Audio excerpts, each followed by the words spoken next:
오늘은 민수기 15장 1절에서 45절의 말씀을 좀 살펴보려고 합니다. 제가 제목을 하나님의 명령의 의미 이렇게 한번 잡아봤습니다. 지난주에도 제가 한번 소개를 시켜드렸는데요.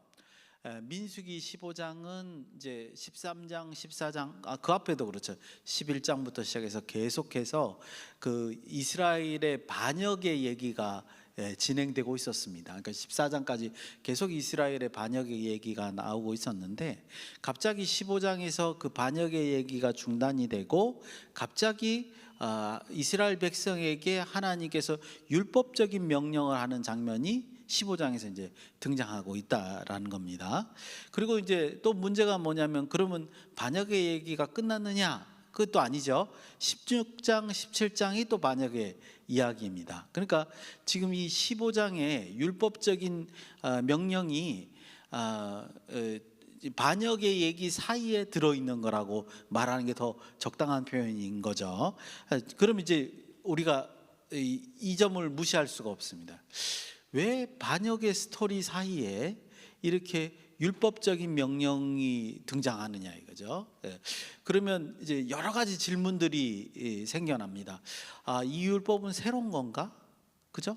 새로운 무슨 명령을 하는 건가? 아니면 앞에 거의 보충인가? 수정인가? 뭐 이런 이제 얘기도 한번 따져봐야 되고요. 그런 얘기가 분석이 되고 난 다음에 결론적으로 그러면 이 율법이 왜 반역의 스토리상에서 등장해서 무슨 메시지를 전달하느냐 이런 얘기들을 우리가 한번 생각해 봐야 된다는 거죠. 그래서 지금 율법 얘기가 이제 15장에서도 등장을 하고요. 18장, 19장에서도 이제 일부 등장을 하거든요.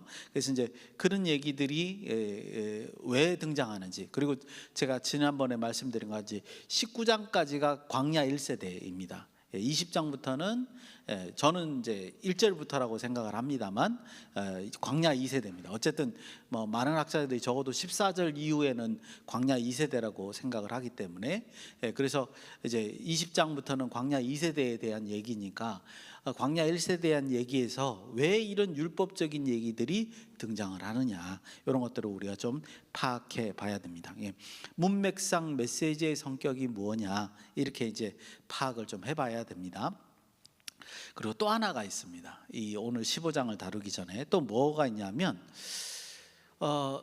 지금 이 말씀을 전하는 광야 1세대들은 이미 14장에서 하나님의 심판을 언도받았어요. 그죠? 확정을 받았단 말이죠. 너희는 광야에서 40년간 지내면서 여기서 죽는 거라는 거예요. 너희는 약속의 땅에 들어가지 못한다. 그런데 오늘 내용에 보면 앞에 이제 크게 세 단락으로 제가 나눠서 볼 건데요. 앞에 두 단락은 너희 약속의 땅에 들어가거든 지키는 내용이란 말이죠. 그럼 이제 모순되잖아요. 아니 약속의 땅에 들어가지 못하는 세대들에게 약속의 땅에 들어가거든 이런 명령을 지켜라라고 얘기하는 게 도대체 무슨 의미냐. 그러니까 즉 다시 말을 고쳐서 말씀을 드리면 이 지금 율법적인 메시지가 지금 광야 1세대나 뭐 2세대들은 아직 모르겠습니다만 이스라엘에게 무슨 메시지를 전달하려고 하느냐 그걸 한번 또 파악을 해야 됩니다. 이 두 가지 문제를 오늘 15장을 읽으면서 이제 해석을 해야 된다. 이렇게 이제 말씀드릴 수 있습니다. 여러분들 그래서 한꺼번에 이 민수기 15장을 읽으면서 이런 율법의 어떤 단편의 모습이 도대체 문맥상 그다음에 실제적으로 이스라엘 백성들에게 어떤 메시지를 주고 있느냐라고 우리가 이해를 해봐야 된다는 거죠. 저하고 계속 이렇게 성경 공부를 이제 하고 계시는데요. 성경 공부라는 것은 단순한 이제 지식을 얻는 게 아닙니다. 성경을 읽으면서 성경의 그 이야기의 흐름이 무엇인지, 그리고 그 흐름 속에서 그 하나님이 이 성경에 있는 내용을 통해서 그 사건들을 통해서 지금 사실은 우리가 겪었던 사건들이 아니잖아요, 그죠? 하나님과 이스라엘 사이에 겪었던 그 이야기를 통해서 성경을 읽는 자들에게 어떤 메시지를 전달하고자 하는지 이거를 파악해내는 것, 이게 이제 진정한 성경 공부라고 할 수 있습니다. 그래서 이제 그런 것들을 잘 파악해내는 게, 그리고 이제 그런 것들을 파악할 수 있는 능력을 키우는 게 정말 이제 성경을 잘 읽고 성경 공부를 하는 것이다, 이렇게 말씀드릴 수 있습니다. 자, 오늘은 이제 세 단락으로 나눠서 한번 살펴볼 텐데요. 첫 번째 단락은 1절에서 16절. 요건 아까도 소개시켜 드린데, 첫 번째 두 단락이요, 약속의 땅에서 약속의 땅에서 지킬 하나님의 율법적인 명령입니다. 그러니까 1절에서 16절은 약속의 땅에 가서 번제나 화목제를 드릴 때에 소제를 함께 드려라 라는 얘기예요. 근데 그 얘기는 앞에서도 레위기에도 나오는 얘기입니다. 그런데 소제의 그 비율, 그러니까 기름하고 그 곡식가루하고 섞는 비율에 대한 거는 처음 나오는 거예요. 물론 전체적인 얘기는 있습니다만 이제 각각의 제사에 따라서 비율이 어떻게 달라지는가를 설명하는 내용이고요. 두 번째 단락은 17에서 31절인데 역시 똑같이 약속의 땅에 들어가거든 너희가 그 땅의 양식을 먹을 때, 이제 그 땅의 양식을 먹기 시작할 때에 하나님 앞에 그 이제 곡식단을 가지고 거제를 드리는 거, 이렇게 하나 이렇게 들어 올리는 거죠. 그래서 이게 하나님으로부터 온 겁니다라고 이렇게 표시하는 건데, 이 거제를 드리는 방식에 대해서 이제 설명하는 내용과 함께 여호와의 명령을 어기는 죄에 대해서 또 어떻게 해야 하는지, 어떤 속죄제를 드려야 되는지도 이제 설명해 놓고 있습니다. 그러니까 이제 이런 얘기를 딱 들으면서 우리는 생각을 해요. 왜 이런 얘기를 여기다 하실까 갑자기? 그런 생각을 하셔야 됩니다. 마지막 세 번째는 32절에서 41절. 원래 이것도 이제 에피소드로 따지면 두 개로 나눠야 됩니다만, 특이한 것은요, 앞에 두 단락은 약속의 땅에 들어갈 때 지켜야 되는 내용이었어요. 근데 32절부터는 뭐냐면 현재 시점으로 돌아오는 거예요. 다시 광야 시대로 지금 돌아와 가지고 뭐라 그러냐면 안식일을 철저하게 준수할 것을 이제 강조하는 사건이 하나 벌어지죠. 그죠? 안식일 날 나무하러 간 자를 사람들이 붙들고 왔습니다. 그래서 이 사람을 어떻게 할까요? 그랬더니 이제 돌로 쳐서 죽여라, 이렇게 해서 심판하는 장면이 하나 등장하고, 그 다음에는 이제 옷의 귀에다가 그러니까 이렇게 이제 늘어뜨리는 어떤 장식 같은 거를 달게끔 하는, 그런 청색으로 이렇게 달게끔 하는 그런 명령을 이제 또 하는 장면이 이제 등장을 합니다. 또 그것은 무슨 의미인지 여기서 설명을 하고 있습니다. 근데 중요한 것은 앞에 두 단락은 이제 그 약속의 땅에서 들어가서 지킬 이야기를 한다면, 지금 이 세 번째 단락은 현재에서 벌어지는 이야기, 또 현재에서 어떻게 해야 된다는 얘기로 이제 얘기를 하고 있다는 거죠. 그래서 총 이 세 단락이 앞에 말씀드린 대로 이제 어떤 의미를, 어떤 메시지를 주고 있는지 한번 살펴보려고 합니다. 첫 번째 단락입니다. 제가 먼저 1절을 읽겠습니다. 여러분들 눈으로 한번 보시고요. 그 다음에 2절은 저하고 같이 읽을 겁니다. 1절 먼저 제가 읽겠습니다. 여호와께서 모세에게 말씀하여 이르시되, 이거는 참 많이 봤던 문구이죠, 그죠? 늘 하나님께서 모세에게, 민수기 1장부터 그랬습니다. 명령을 할 때 이제 그 모세를 통해서 이제 명령을 했다는 의미로 우리가 자주 보던 표현이었습니다. 그리고 특이한 점은 우리가 아시다시피 단락을 구분할 때, 그죠? 왜냐하면 모든 내용들이 하나님의 명령으로 모세가 전달하기 때문에 하나의 단락이 끝날 때마다, 시작할 때마다 요 문구가 나왔던 겁니다. 그래서 우리가 잘 보던 표현인데, 여러분 똑같은 표현이라도 문맥의 위치에 따라서 의미가 다를 수 있습니다. 왜 다를 수 있느냐? 우리가 14장을 기억하잖아요. 지난주에 14장에 어떻게 했죠? 이스라엘 백성들이 그 정탐꾼의 말을 듣고 반역을 하기 시작하면서 뭐라 그랬냐면, 우리가 한 지도자를 세우고 애굽으로 돌아가자 그랬단 말이죠. 그럴 때 제가 뭐라고 해설을 해드렸냐면, 이것은 모세를 통한 리더십에 뭐예요? 반항을 하는 거다. 자기네들이 지도자를 새로 세우고 다른 어떤 나라를 만들려고 하는 그런 의도가 깔려 있다라고 제가 해설을 해드렸거든요. 그럼에도 불구하고 15장에서 시작할 때 어떻게 시작하는 거예요? 하나님은 여호와께서 모세에게 말씀하여 이르시되. 그러니까 하나님은 뭐예요? 동일한 방식으로 명령을 내리는 거예요. 다른 사람을 통해서 하나님은 명령을 내리지 않는다는 거죠. 그래서 요 1절의 말씀은 의미가 다르다는 거죠. 14장 사건이 있었기 때문에 15장에도 똑같이 이렇게 명령을 하시는 걸 보면 의미가 다르게 읽혀질 수 있다는 거죠. 그래서 이 말은 단적으로 하나님의 명령을 거역하지 말고 순종해라 라는 강조의 의미가 여기에 함께 담겨져 있다, 이렇게 말씀드릴 수 있습니다. 그리고 여러분들 보니까요, 1절, 17절, 35절, 37절 약간 표현을 다르다 할지라도 여전히 하나님은 계속 모세를 통해서 말씀하시고 이스라엘에게 명령하고 계시는 것을 확인할 수 있습니다. 그러니까 14장에 비교해서 설명을 드리면 이스라엘이 리더십을 바꾸려고 했던 그런 의도를 하나님께서는 철저히 봉쇄하고 있다, 이렇게 말씀드릴 수도 있고요. 또 이런 동일한 방식을 유지함으로써 14장의 반역의 분위기를 완화시키는 그런 어떤 역할도 이 1절이 하고 있다, 이렇게 말씀드릴 수 있습니다. 마치 이런 거죠. 어제 난리가 났었어요.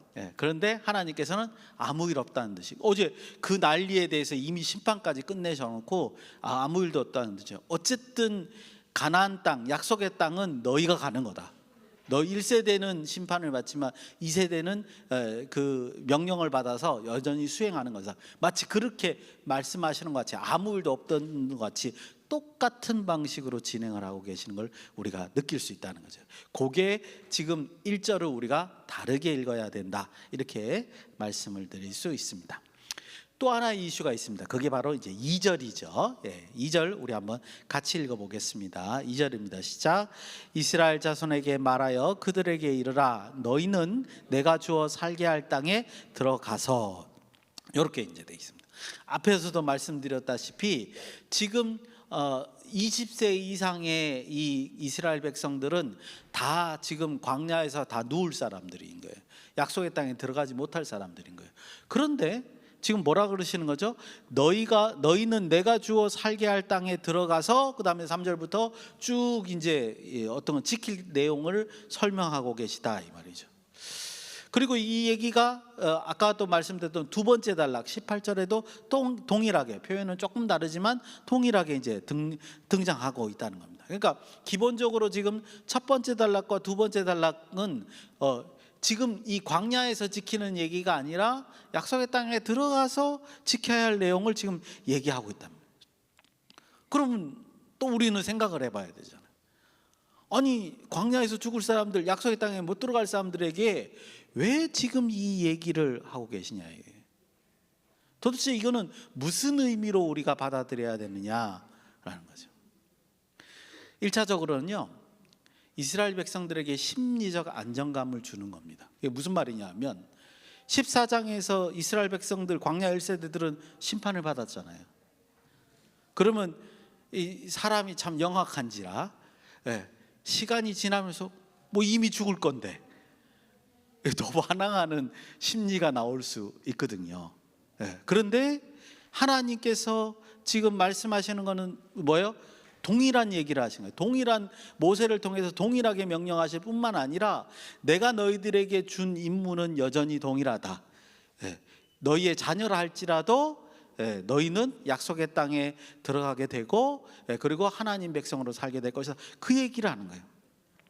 너희 범죄에도 불구하고 가나안 땅을 너희에게 줄 것이다 라고 하나님이 메시지를 전달함으로써 일단은 이스라엘 백성들이 뭐요? 심리적으로 안정감을 갖는 거죠. 그냥 이제 뭐 무방비하게 뭐 폭발하는 그런 것을 잠재우는 효과가 기본적으로 있지 않을까, 그런 생각을 한번 해볼 수 있고요. 둘째는 뭐냐면 이런 거죠. 광야 1세대들에게 그들이 하나님의 징계로 광야에서 생을 마감하게 되지만 누가 가는 거예요? 광야 2세대가 가잖아요. 광야 2세대가 약속의 땅에 들어가야 되잖아요. 그러면 광야 1세대가 어떻게 살아야 광야 2세대가 약속의 땅에 들어가서 잘 살 수 있죠? 네, 광야 1세대가 하나님의 말씀을 광야 생활하면서 청정하면서 지내야 되는 거예요. 그 모습을 광야 2세대들에게 보여줘야 된다는 거죠. 네, 그런 메시지가 여기에 담겨져 있다, 이렇게 해석해 볼 수 있습니다. 하나님의 이 명령, 너희가 약속의 땅에 들어가서 이런 일들을 지켜라 라고 하는 메시지는, 이 말씀은 어떤 의미냐면, 광야 1세대 너희들은 심판받아서 여기서 죽게 되겠지만, 그러나 광야 2세대들은 여전히 약속이 유효하다라는 희망을 던져주는 거고요. 동시에 그것이 율법의 순종을 통해서만 이루어질 수 있다라는 것을 강조하는 그런 메시지로 우리는 2절이 익혀질 수 있다, 그렇게 말씀드릴 수 있습니다.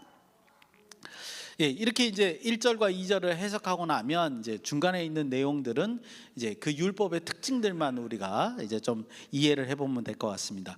그래서 이제 조금씩 짧게, 아주 여기 있는 내용이 우리가 이제 그 구약과 같이 제사를 드릴 수 있는 게 아니기 때문에 이런 변화가 무엇인가를 파악할 필요는 없어요, 그죠? 대표적으로 하나만 들어서 여기에 있는 내용이 무슨 특징이다, 이런 얘기를 좀 말씀드리려고 합니다. 3절에서 이제 16절은 아까 말씀드린 대로 번제나 화목제를 드릴 때 소제의 비율을, 소제의 무슨 비율이냐면 가루와 그 기름을 섞어서 하나님께 드리게 돼 있거든요. 그건 이미 레위기 1장에서 3장 사이에 이미 등장하고 있습니다. 그런데 그 비율에 대해서 몇 대 몇으로 섞느냐, 뭐 얼만큼을 섞느냐, 이런 얘기는 앞에 없어요. 근데 여기서는 이제 그게 잘 등장하고 있습니다. 그래서 제가 대표적으로, 물론 제가 다 정리를 해놨습니다만 대표적인 거 4절 5절만 이제 보겠습니다. 여러분들 눈으로 보시면 됩니다.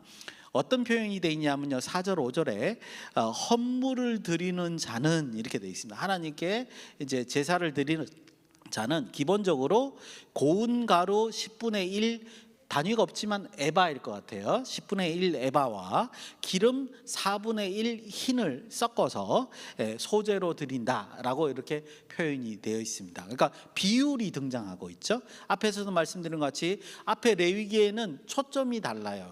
그냥 제사를 드리는 방식에 대한 얘기가 설명이 되어 있지만 이런 비율은 나와 있지 않습니다. 그러니까 여기서 비율을 정확하게 고지를 하는 거죠. 좀 더 자세하게 설명하는 거다 말씀드릴 수 있고, 5절에 보면 조금 더 특이하게 여기만의 어떤 독특한 점이 있는데, 번제나 혹은 제물이 어린 양이면 이렇게 되어 있습니다. 그러니까 번제를 드리거나 혹은 그 제물 동물이 그 어린 양일 때, 뭐 소일 때, 이럴 때가 달라요. 그 여기서는 이제 대표적으로 어린 양일 때, 5절은 어린 양일 때 전제는 이제 제물 위에다가 포도주를 붓는 거거든요. 포도주로 4분의 1 흰을 부어라, 이렇게 이제 드려라, 이렇게 돼 있습니다. 그러니까 동물에 따라서 소제나 전제가 내용이 조금씩 다른 거예요. 그거를 이제 여기 쭉 소개해 놓고 있다, 이렇게 말씀을 드릴 수 있습니다. 그래서 지금 여기 첫 번째 단락에 나와 있는 내용들을 이제 평가를 해보면 뭐냐면, 동물 제사와 함께 소제를 드려라. 앞에 번제, 레위기 1장에 보면 번제에는 소제를 드리란 말이 없는데 여기서 첨가하고 있는 겁니다. 소제도 함께 드려라. 그 다음에 소제를 드릴 때 가루와 그 기름의 비율을 얼만큼 해라. 그리고 동물의 종류에 따라서 요렇게 다르게 드려라. 소제도 그러고 전제도 그러고 좀 다르게 드려라. 이런 내용들이 여기 쭉 이제 10절까지 적혀져 있는 것이다, 이렇게 말씀드릴 수 있습니다. 그러니까 평가를 해보면 뭐죠? 율법의 내용을 더 정확하게 얘기를 첨가해서 이렇게 드리는 방식을 설명하고 있다라고 우리가 볼 수 있죠. 그럼 우리 이제 생각을 해야 돼요. 뭐라고? 왜 갑자기 여기서 이 14장에 이 심판을 하시고 난 다음에 15장에 이런 분위기로 말씀을 하시는 건지, 이런 생각을 이제 엮어서 한번 생각을 해봐야 되는 겁니다. 그리고 11절에서 12절을 보면요, 그 동물의 마리수대로 이렇게 드려라. 그러니까 뭐 예를 들어서 양 2마리를 드리는데 이렇게 한 번만 드리는 게 아니라 2마리니까 2몫으로, 그죠? 2배로 드려라, 이런 거죠. 2번에 걸쳐서 드려라, 이렇게 표현하는 겁니다. 수요대로 드리라는 말도 여기에 적혀져 있고요. 13절에서 16절은 아마 따로 생각을 좀 분석을 해도 좋을 것 같긴 한데 저는 이제 시간 관계상 그냥 여기서 뭉쳤습니다. 그냥 13절에서 16절은 이렇게 표현합니다. 타지인이라 타국인이라도 본토인과 똑같이, 그러니까 이스라엘 백성과 똑같이 어떻게 같은 법이 적용된다, 이런 얘기를 하고 있는 것을 여기서 볼 수 있습니다. 그래서 그냥 오늘은 참고사항으로 이렇게 넘어가겠습니다. 종합적으로 평가를 해보면요, 지금 첫 번째 단락의 내용은 일부 내용을 보충함으로써 하나님의 명령을 이렇게 지시대로 철저하게 지켜라 라는 의미로 해석해 볼 수 있습니다. 그러니까 내용이 첨가되어서 이런 거 하나하나 정확하게 지켜라, 이런 의미로 우리는 읽혀질 수 있다는 거죠. 두 번째 단락입니다.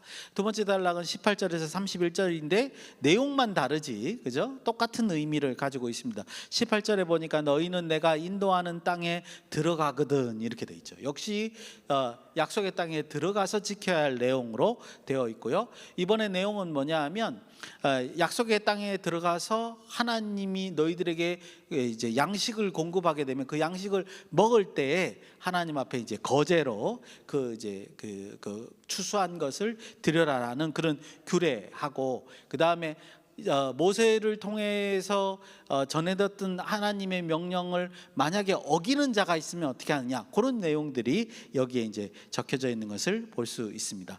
이제 대표적으로 몇 가지만 말씀을 드리면, 거제 같은 경우도요, 이제 오히려 그 레위기 23장에 나와 있는 거제에 관한 것들은 거제물을 언제 드리며 거제물과 함께 드릴 때 번제와 소제와 전제를 드려라, 뭐 이런 얘기들이 이제 적혀져 있는데, 여기서는 그 거제를 어떤 방식으로 이제 드리느냐, 그러니까 추수를 한 다음에 그걸 어떻게 드리냐, 여기는 뭐라 하냐면 가루떡을 만들어서 드려라, 이렇게 이제 돼 있습니다. 그러니까 방식을 여기서 보충해서 설명하는 그런 방식으로 되어 있고요. 그 다음에 앞에도 말씀드린 것 같이 22절에서 26절은 뭐냐면 모세를 통해서 명령한 이 명령을 만약에 지키지 못할 때, 근데 지키지 못할 때가 두 가지가 있습니다. 하나는 의식하지 못하고 못 지키는 게 있죠. 부지 중에 범죄할 때는 이제 회중이 범죄할 때, 개인이 범죄할 때 어떻게 해라, 이런 내용들이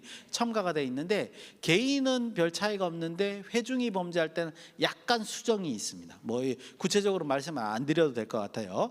이제 수정을 해서 이렇게, 근데 조금 더 보강한 느낌이 들고요. 그 다음에 27절에서 31절을 보면 이제 동일한 내용, 앞에서 언급한 내용을 동일하게 이제 적용하는 내용이 또 언급되어 있는 것을 이제 볼 수 있습니다. 그래서 역시 두 번째 단락에도 말하는 것, 도대체 어떤 내용으로 우리가 특별하게 여기서 강조하는 게 뭐냐, 이렇게 평가를 해본다면 이렇게 정리해 볼 수 있습니다. 일부 내용은 좀 더 강화했습니다. 하나님께 제사를 드리는데, 그 다음에 일부 내용은 보충을 했습니다. 그래서 지금 여기서 강조하는 것은 뭐냐 하면 이런 뜻이죠. 너희가 약속의 땅에 들어갔거든, 더욱 철저하게 하나님의 명령을 드려라. 내가 지시하는 그거 하나하나까지 따라가면서 이런 명령을 지켜라, 이렇게 이제 강조하는 내용으로 이해가 됩니다. 그러면 기본적으로 우리가 이렇게 생각할 수 있죠. 우리가 14장이 없었다면 이런 생각을 하는 게 아니에요. 근데 14장에서 반역을 통해서 하나님이 광야 1세대들에게 너희가 40년 동안 광야를 도구면서 다 죽을 거다, 이렇게 심판 명령을 했기 때문에 약속의 땅에 들어가서 이런 것을 지켜라라고 더 철저하게 지켜라라고 강조하는 것은 어떤 효과가 있습니까? 뭐 기본적으로 말씀을 철저히 순종해라라는 의미가 있겠지만, 두 번째로는 뭐죠? 여전히 너희는 하나님의 백성이다라는 말을 강조하는 거죠. 그죠? 그런 의미가 여기에 포함되어 있다, 이렇게 한번 해석해 볼 수 있습니다. 이제 마지막 세 번째 단락입니다. 32절에서 41절인데, 이 31절에서 41절은 두 가지 에피소드가 이야기가 따로 이제 나와 있습니다. 그런데 제가 이거를 같이, 두 가지 이야기가 서로 다른 얘기인데 이걸 같이 묶는 이유는 뭐냐면요, 다시 현재 시점으로 돌아왔다는 거죠. 앞에 두 단락은 약속의 땅에 들어가면 지키는 광야 2세대들에 관한 얘기고, 지금 세 번째 단락은 지금 현재 광야 1세대들에게 하는 얘기입니다. 32절에서 36절은요, 아까 소개해드린 대로 안식일을 지키면 아무 일도 안 해야 되는데 나무하러 간 거예요. 이제 불 떼려고 뭐 나무하러 갔겠죠. 나무하러 가다가 잡혔어요.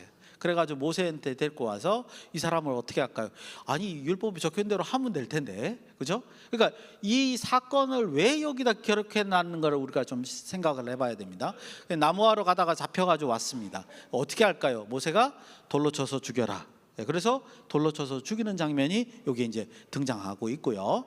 이 37절에서 41절은 하나님께서 이 그 옷의 단 끝단에 이제 귀를 만들고 이렇게 고리를 만들고 거기다가 청색 끈으로 술을 달아라, 이렇게 이제 명령을 합니다. 왜 술을 달아라 그러냐 하면 그 술을 볼 때마다 여호와의 명령을 기억해라, 그리고 음행하지 말고 그 계명을 따르면 하나님 앞에 거룩하게 된다, 이런 표현이 되어 있습니다. 그러니까 지금 이 얘기는 누구한테 하는 거예요? 광야 1세대들에게 하는 거예요. 광야 생활 자체도 어떻다는 거예요? 거룩한 백성으로 살아라라는 말로 우리는 이해를 할 수 있죠, 그죠? 그런 의미를 가지고 우리 39절 말씀을 한번 같이 읽어보겠습니다. 이 의미가 지금도 저희는 생각해야 된다는 생각이 들어서 같이 한번 읽어보겠습니다. 39절입니다. 시작. 이 술은 너희가 보고 여호와의 모든 계명을 기억하여 준행하고 너희를 방종하게 하는 자신의 마음과 눈의 욕심을 따라 음행하지 않게 하기 위함이니라. 아멘. 그렇죠? 목적이 광야 1세대에게 분명하게 얘기하는 거고, 물론 당연히 광야 2세대에게도 적용되는 얘기이겠습니다만, 내용을 보니까 뭐냐면요, 너희가 범죄하는 원인이 여기 있죠. 방종하게 하는 너희들의 마음과 너희들의 눈의 욕심에 있다는 거예요. 그러니까 죄의 소욕이 있다는 겁니다. 그 죄의 소욕을 누르고 통제를 하려면 뭐가 필요하느냐? 여호와의 명령을 철저히 순종하는 것이다, 이런 말씀을 하는 거예요. 너희가 지금 14장까지 하나님 앞에 반역하려고 하는 것은 너희들 마음속에 있는 죄의 소욕이라는 거죠. 그거를 하나님의 율법을 따라서 지키고 살아가면 자연적으로 제어가 될 텐데, 너희가 그거는 신경 쓰지 않고 자꾸만 죄의 소욕만 드러내려고 하기 때문에 이런 징계를 받는 거다. 너희가 40년 광야를 살아도 하나님의 말씀을 기억하고 그것을 철저하게 순종하는 방향으로 나가라. 삶의 제어에 대해서 지금 이 마지막 단락에 설명하고 있다, 이렇게 이제 말씀드릴 수 있습니다. 오늘 말씀을 짧게 정리하고 이제 묵상하려고 합니다. 그러니까 결과적으로 보면요, 오늘 말씀은 첫 번째 단락과 두 번째 단락은 광야 2세대에게 얘기하는 거죠, 그죠? 왜냐하면 약속의 땅에 들어가서 지켜야 할 내용이니까 율법의 내용을 보충했습니다. 그래서 좀 더 강화했습니다. 그래서 광야 1세, 2세대들이 약속의 땅에서 들어야 할 메시지는 뭐냐면 하나님의 말씀을 철저하게 지켜라, 이런 메시지를 전달하는 거고요. 광야 1세대에게 하는 말은 세 번째 단락입니다. 세 번째 단락은 앞에서 말씀드린 그 광야 1세대는 약속의 땅에 못 들어가요. 그냥 40년 광야를 돌면서 거기서 다 죽을 사람입니다. 그런데 하나님이 뭐라 그러시냐면 그들에게도 이렇게 얘기를 하는 거죠. 하나님의 말씀을 청종하면서 너희들의 죄의 소욕을 제어해라, 통제해라. 그래야 거룩한 하나님의 백성이 됨으로써 그걸로 살 수 있다, 이런 얘기를 이제 전달하고 있습니다. 왜 광야 1세대가 광야 생활하면서 다 죽을 텐데 거룩한 백성으로 살아야 되죠? 광야 2세대들이 보고 있기 때문에. 광야 2세대들이 더더욱 하나님의 말씀을 더 청종하면서 약속의 땅에서 살아야 되기 때문에 그들에게, 광야 1세대들에게 이런 요구를 하고 있다, 이렇게 생각이 됩니다. 그래서 오늘 짧게 묵상할 내용은 바로 이 얘기죠. 우리가 하나님의 말씀으로 우리의 죄의 소욕들을 통제할 수 있다는 겁니다. 이게 성경이 우리에게 주는 교훈입니다. 그냥 하나님의 말씀을 좋은 노랫소리로 들으시면 안 됩니다. 그냥 축복의 말씀으로 이해하시면 안 된다는 거죠. 그 말씀을 따라가면서 그 의미를 파악하고 철저히 순종하는 마음을 통해서 우리의 죄의 소욕들을 누리며 사는 것이 하나님 백성으로서의 사는 삶이다라는 것을 오늘 말씀으로 묵상할 수 있지 않느냐, 그렇게 생각이 됩니다. 그래서 이런 삶을 우리 자녀들에게 또 전달해야 되는 게 우리의 의무이지 않느냐, 이런 생각을 합니다. 한 주간 말씀을 묵상하시면서 그런 삶을 사시는 저와 여러분이 되시기를 예수님의 이름으로 축원드립니다. 기도하시겠습니다. 고마우신 아버지 하나님, 은혜를 감사합니다. 오직 하나님의 말씀대로 살아서 하나님 앞에 영광 돌리는 우리 모두가 될 수 있도록 인도하시고 함께하여 주시옵소서. 예수님의 이름으로 기도드리옵나이다. 아멘.